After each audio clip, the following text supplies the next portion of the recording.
adultes et du coup il y a toute une réflexion sur soi, ce qu'on est, ce qu'on veut devenir. On se remet beaucoup en question sur beaucoup de choses et c'est vraiment le trajet jusqu'à ce qu'on est en étant adulte. Pour moi l'adolescence ça a été un peu chaotique parce que je suis passée par plein de choses. Et déjà de base, je suis une personne hypersensible, du coup je vis tout de manière hyper intense. Et l'adolescence, je pense que c'est une période dans laquelle on vit tout hyper fort, que ce soit les chagrins ou au contraire les moments plutôt heureux, on vit tout hyper fort. Et du coup le fait d'être en plus une personne qui vit des choses très fortes de base, ça a été très compliqué de prendre conscience que j'étais en train de grandir, de changer. D'un côté, je me sens encore dans l'adolescence parce que je sais que je suis pas encore totalement autonome sur certains points comme ça, mais je pense avoir vécu des choses qui m'ont fait plus ou moins grandir. Et je sais que c'est des choses que j'aurais pas forcément à revivre par la suite, que j'ai déjà plus ou moins beaucoup changé en quelques années et que je pense pas beaucoup évoluer. Quand j'étais enfant, à peu près comme tous les enfants, j'avais hâte de pouvoir sortir avec des amis, d'avoir mon autonomie, qu'on me traite comme une grande tout simplement. Mais au fur et à mesure, j'ai compris que c'était aussi plein d'engagement et qu'il y avait des problèmes liés à ça et que c'était pas aussi facile que ce que je pouvais penser. D'un côté, j'étais contente de grandir parce que c'est ce que je voulais depuis petite. Mais d'un autre côté, j'ai commencé à me poser beaucoup de questions. Je suis rentrée dans des choses assez sombres et dont j'arrivais plus trop à sortir.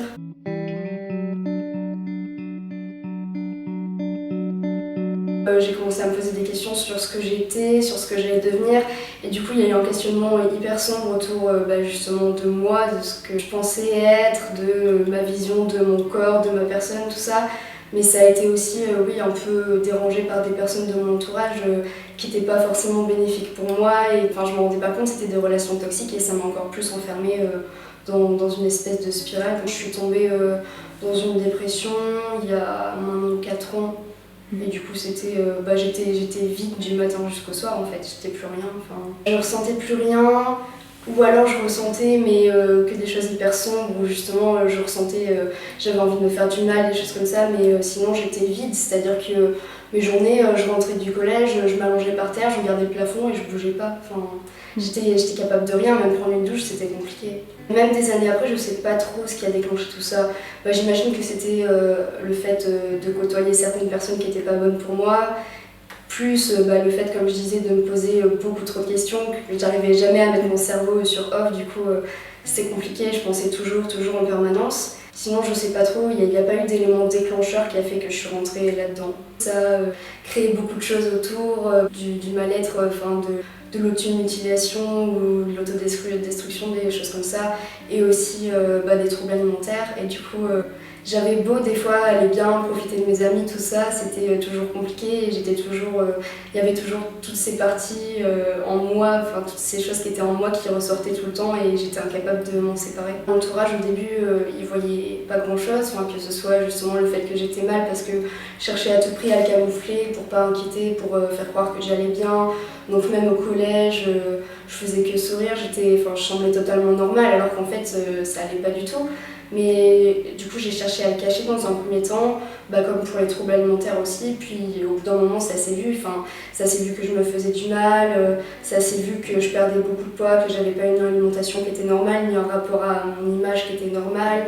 Puis ça se voyait, on me parlait, j'étais vide, je ressentais rien. Et du coup ça s'est vu, mes parents ils sont beaucoup inquiétés, mon entourage aussi, mes amis, mais ce qui est compliqué c'est que je pense que dans tout ça, c'est un travail qu'on peut faire soi-même, au final les autres peuvent pas trop nous aider. Du coup mon entourage l'a compris, ça, il se sentait forcément hyper impuissant par rapport à tout ça, parce qu'il savait que le travail c'était à moi de le faire, sauf que j'étais pas forcément déterminée à le faire. J'avais envie de me faire du mal, je le faisais tout le temps, j'ai eu une grosse période où c'était vraiment une addiction. Je me taillais du jour au matin, j'étais incapable de m'en passer. Et puis ça passait par ça passait par le fait de plus m'alimenter ou au contraire de me suralimenter. Ou j'essaie de me faire du mal de toutes les manières possibles en fait.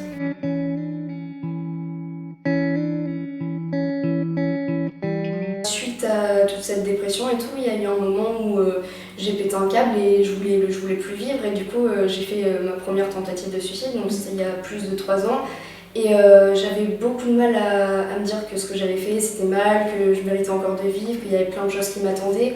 J'ai mis beaucoup de temps à le comprendre ça, et même en sortant de l'hôpital, je pense que j'étais pas totalement prête, et Je voulais pas entendre que ce que j'avais fait c'était mal, j'étais toujours sûre de mon acte et je pensais que j'avais fait quelque chose de bien, tout ça. Quelques mois après cette sortie de l'hôpital, que je me suis rendu compte que ça allait un peu mieux et du coup je me suis rendu compte que j'avais vraiment eu une période assez sombre, mais je savais que c'était pas fini pour autant. J'avais déjà une aide à ce moment-là, j'étais suivie par plusieurs médecins, il y avait mes copines qui étaient là pour moi, enfin j'avais rien à reprocher de ce côté-là, mais même en étant aidée, je me sentais tellement seule moi que même s'il y avait eu tout un corps de médecins autour de moi ou des dizaines de personnes à m'aider, ça aurait été la même, j'étais toute seule, même en étant entourée en fait. D'un côté c'est toujours présent en moi parce que je sais bien, là par exemple il y a moins d'un an j'ai fait une énorme rechute où j'ai encore fait une tentative de suicide, j'ai fini à l'hôpital, enfin c'est quand même ancré en moi. La dépression je pense que ça va beaucoup mieux parce que je ressens encore des émotions hyper fortes, mais je pense que c'est plus lié à mon hypersensibilité qu'à une dépression au final. Parce que je suis capable de revoir des gens, je suis capable de faire des choses. Et c'est tout bête, mais même quand je suis mal, je suis capable d'extérioriser, je suis capable de pleurer, des choses comme ça. Alors que même pleurer, avant, c'était impossible, je ressentais rien. Du coup, je pense que de ce côté-là, ça va. Après, j'ai encore du mal, c'est-à-dire que dès que je me sens mal, je prends tout. J'ai l'impression que c'est hyper fort, que je vais rechuter, que c'est la fin du monde. Enfin, c'est ridicule, mais au final... j'ai du mal à me dire que ça peut être normal aussi d'être mal parce que dans la vie il y a des hauts et des bas et que c'est normal de pas tout le temps être hyper joyeuse, hyper motivée dans tout ce que je veux faire. Mais déjà je pense qu'il y a une énorme progression vis-à-vis de tout ce qu'il y a pu avoir autour de ma dépression.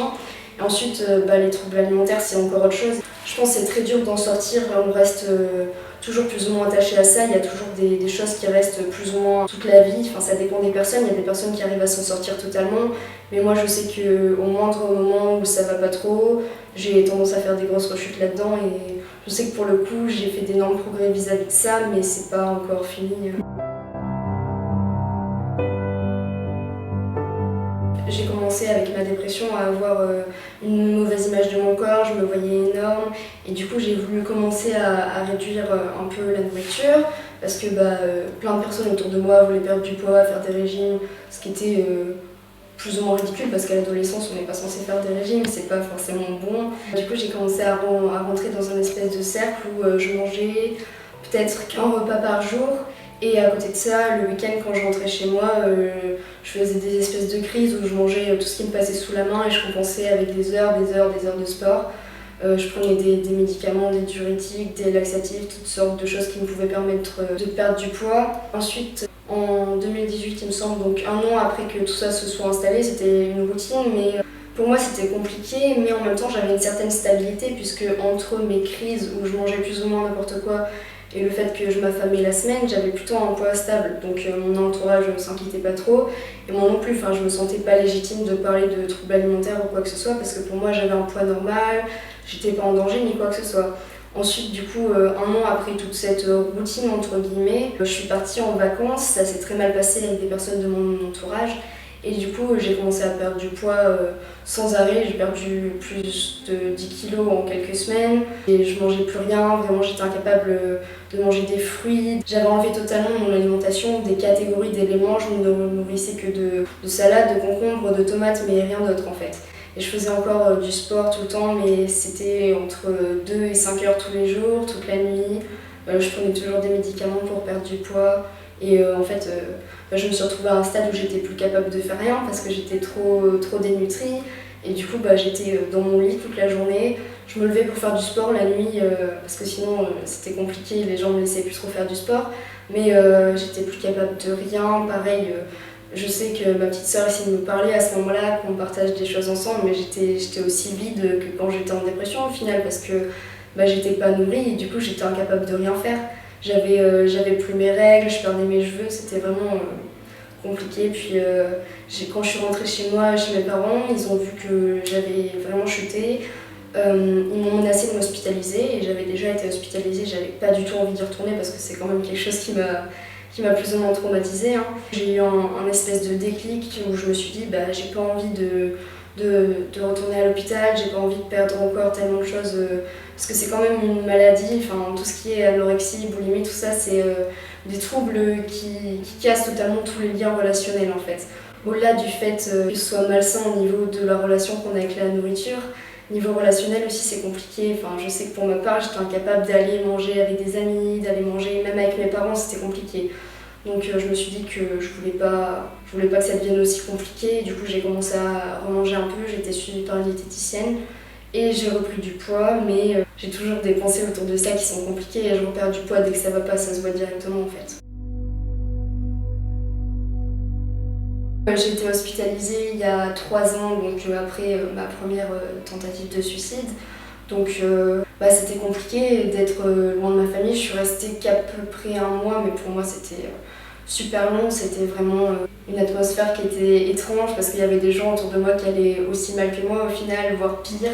Et du coup, tout ce que je disais tout à l'heure par rapport au fait de me sentir légitime ou pas des troubles que je pouvais avoir et que je peux avoir encore aujourd'hui, c'est compliqué parce que quand on voit des gens à côté de nous qui se battent pour s'en sortir et que moi finalement dans mon cas, par exemple par rapport aux troubles alimentaires, il y a plein d'ambivalences dans ces troubles qui font que d'un côté on a envie de s'en sortir et de l'autre pas du tout. Du coup je voyais tout le monde essayer de se battre et j'avais l'impression que moi je faisais rien pour m'en sortir. Du coup c'était hyper culpabilisant.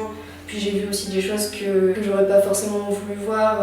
Tout ce qui est les médecins, les infirmiers, c'était pas que de la bienveillance. Envers moi ça a été, ils ont été relativement très corrects, mais je sais que j'ai vu des choses envers d'autres personnes, des traitements, par exemple des gamins qu'on n'arrivait pas à gérer, on les attachait, enfin des choses comme ça que j'avais pas forcément envie de voir à 12-13 ans quoi. Donc c'est quand même quelque chose qui m'a marqué. J'en rêve encore maintenant d'être hospitalisée, tout ça, mais après je pense que ça m'a toujours aidée parce que du coup j'ai été re-hospitalisée l'an dernier. Et à chaque fois que je sortais de l'hôpital, je voyais que tout mon entourage avait été perturbé par ça, inquiété, parce que quand on reste un mois dans un hôpital sans voir sa famille, forcément ça inquiète carrément l'entourage. Et enfin, ça m'a toujours fait une espèce de reprise de conscience quand je sortais de l'hôpital par rapport à tout ce que j'avais fait, même si c'est dur à accepter, que à chaque fois que je sortais de l'hôpital, j'avais vraiment envie de faire tout pour m'en sortir, pour plus refaire du mal à mon entourage, pour plus me refaire du mal à moi, tout ça. Mes relations avec mes parents, tout simplement, ou ma petite sœur, ou même mon petit frère, c'était pas la même chose.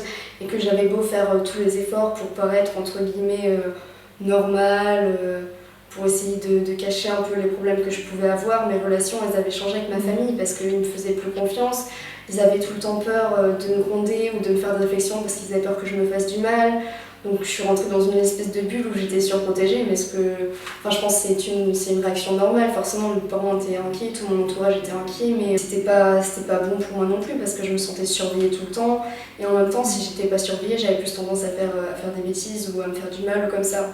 Donc ouais, je me suis rendu compte que ça faisait du mal aux gens, mais c'est plus ou moins grâce à l'hôpital en fait, le fait d'avoir une coupure, de me retrouver avec moi-même, d'accepter ce que j'ai pu faire et aussi de me dire voilà, qu'est-ce que ça m'a fait à moi, est-ce que ça m'a aidé à avancer, au final pas du tout, enfin de me faire du mal comme ça. Et j'ai vraiment eu le temps pour faire une grosse réflexion sur moi et du coup je pense que mon entourage aussi et le fait de rentrer après, de voir que effectivement c'était pas anodin ce que j'avais fait, que ça a changé pas mal de relations dans mon entourage, forcément oui, je me rends compte que ça fait du mal aux gens et j'ai envie, je suis pas encore capable d'essayer de guérir, d'essayer de changer pour moi en fait. Parce que j'ai tellement une estime hyper faible pour moi-même que je le fais plus pour les autres en fait. Mais je pense que c'est déjà important que j'ai une motivation pour aller mieux et pour l'instant ce sont mes proches, mon entourage. Je sais pas du tout d'où c'est né tout ça, enfin, le fait que je me déteste plus ou moins.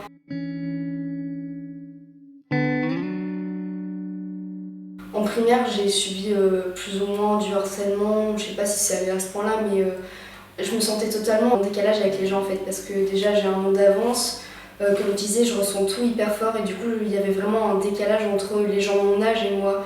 Je me sentais pas du tout à l'aise, j'avais l'impression d'être soit en retard par rapport aux gens, soit en avance, enfin je vivais vraiment dans un monde totalement différent. J'étais dans mon monde, mais en même temps je me posais plein de questions sur la vie, sur ce qui m'entourait, alors que les autres ils étaient déjà dans des relations amicales, tout ça, et moi je restais toute seule, enfin, mais c'était même pas parce que je me sentais supérieure aux autres ou quoi que ce soit, c'est juste que je préférais être toute seule et du coup j'ai eu des petits problèmes disons dans mes relations amicales, tout ça en primaire. Et suite à tout ça, je sais pas, je me suis toujours sentie différente de toutes les personnes que je pouvais croiser. Et du coup, je pense que le fait de me sentir différente, j'avais peur de pas être normale aussi. Et du coup, ça a créé une haine envers ce que je suis. Je me suis déjà sentie jugée Rien que par rapport à même mes pertes de poids ou mes prises de poids, les gens sont toujours là à juger, même s'ils connaissent pas forcément qui tu es et ce que tu traverses en fait. Et du coup, ouais, je me suis totalement, tout le temps sentie jugée depuis que je suis petite. Et j'ai l'impression d'être jugée même si les gens n'en ont rien à faire au final et ne me jugent pas du tout, mais j'ai toujours cette impression d'être jugée pour ce que je suis, pour ce que je fais. Au collège, j'ai trouvé des amis avec qui ça se passait bien, justement des personnes qui allaient pas forcément hyper bien non plus, donc il y a des amis avec qui j'ai pu vraiment parler et d'ailleurs ça m'a beaucoup aidé dans des périodes où j'allais pas bien du tout. Mais je me suis moins sentie en décalage avec les gens au collège, même si du coup je traînais plus avec des gens qui étaient plus âgés que moi, mais ça m'a fait beaucoup de bien aussi de voir tout simplement qu'on est plus nombreux, qu'on peut aller vers les personnes vers qui on souhaite aller en fait. Et du coup, je me suis beaucoup plus ouverte. Et au lycée encore plus, au final, j'allais plus vers les gens et je pense que ça m'a aidé aussi. Au final, même si c'est des choses qui sont encore compliquées, même d'en parler aujourd'hui comme ça, c'est compliqué. Mais je suis devenue beaucoup plus mature face à tout ça, je suis capable de prendre beaucoup plus de recul, je me sens plus capable d'aider les gens quand les gens viennent me parler des problèmes qui sont plus ou moins similaires aux autres. Justement là je me sens légitime de pouvoir les aider, leur donner des conseils, leur dire ce qui moi a pu m'aider à m'en sortir ou en tout cas à aller mieux. Et ça m'a pas apporté que des mauvaises choses parce qu'au final je me sens plus forte aujourd'hui. Je sais que s'il m'arrive des choses de ce genre, je saurais plus ou moins gérer et j'ai retenu comment faire pour s'en sortir plus ou moins.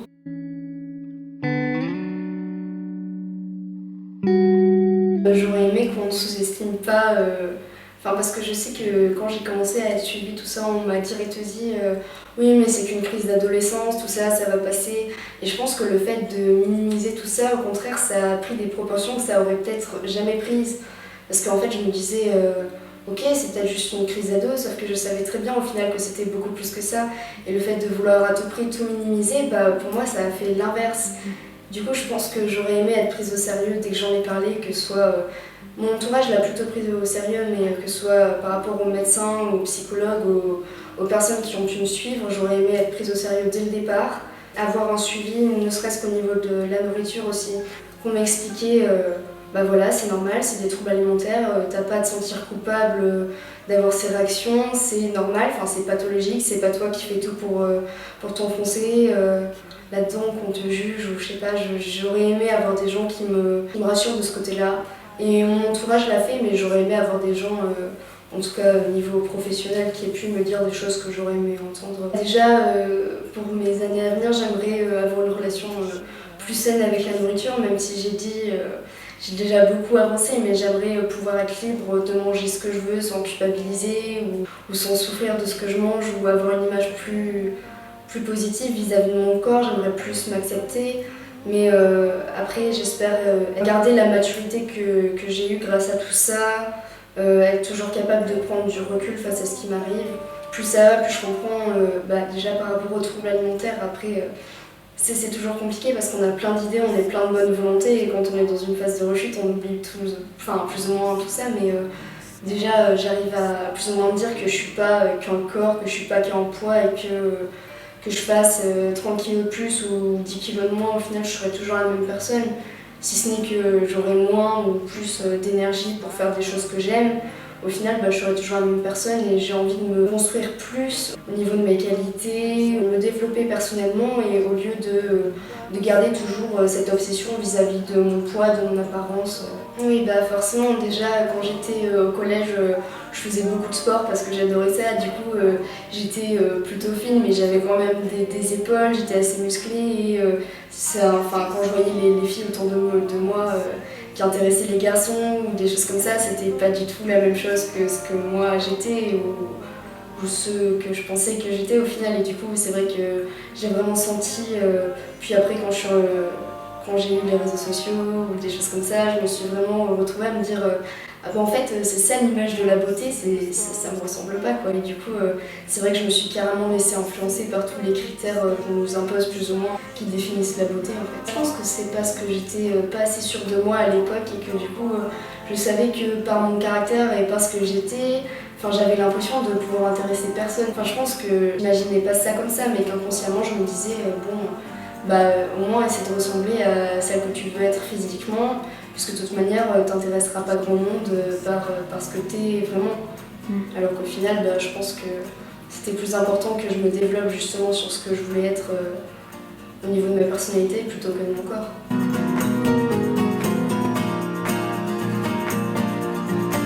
Pour les personnes qui ont vécu à peu près la même chose que moi ou comme ça, j'aurais bien aimé leur dire que déjà c'est possible de s'en sortir, que en tout cas par rapport à la dépression c'est une maladie comme une autre et que ça a une durée de vie et que sur le moment on croit que c'est insurmontable mais qu'on finit toujours par s'en sortir même si ça peut être long, même si ça peut être compliqué et qu'on garde forcément des séquelles pour après.